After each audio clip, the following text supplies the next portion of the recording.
పురాతన దేవాలయాలను రానున్న 3 ఏళ్లలో అభివృద్ధి చేయనున్నట్లు ఎమ్మెల్యే జూలకంటి బ్రహ్మానందరెడ్డి తెలిపారు. ఈ క్రమంలో ఆలయాల అభివృద్ధి పనుల కోసం అంచనాలు సిద్ధం చేయాలని ప్రభుత్వం ఆదేశాలు జారీ చేసినట్లు చెప్పారు. చారిత్రాత్మక సంపదను కాపాడుకోవడం అందరి బాధ్యత అని చెప్పారు. దేవాలయాల ఆస్తులను కొల్లగొట్టే వారిపై కఠిన చర్యలు తీసుకుంటామని అన్నారు.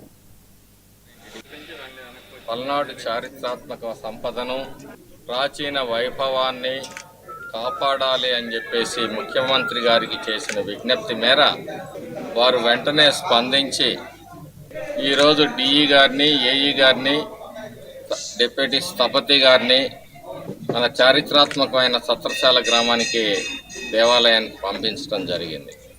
ఇక్కడ అవసరమైన నిర్మాణాలు, శిథిలావస్థలో ఉన్న నిర్మాణాలన్నింటినీ కూడా పునర్నిర్మించటం, వాస్తుపరంగా ఉన్న దోషాలను సవరించటం, ఇక్కడ చేయవలసిన అభివృద్ధి గురించి సూచనలు ఇవ్వటం లక్ష్యంగా ఈరోజు వారు రావటం జరిగింది. వెంటనే స్పందించి ఇక్కడికి టీంని పంపించిన ముఖ్యమంత్రి గారికి, అలాగే ఎండోమెంట్ మినిస్టర్ గారికి ధన్యవాదాలు తెలియజేసుకుంటూ, ఒక చారిత్రాత్మకమైనది, ఒక మాచర్ల చెన్నకేశవ దేవాలయం, సత్రశాల దేవాలయం, ఎత్తిపోతలుగా పిలువబడుతున్న ఎత్తి తపోస్థలి, నాగార్జున సాగర్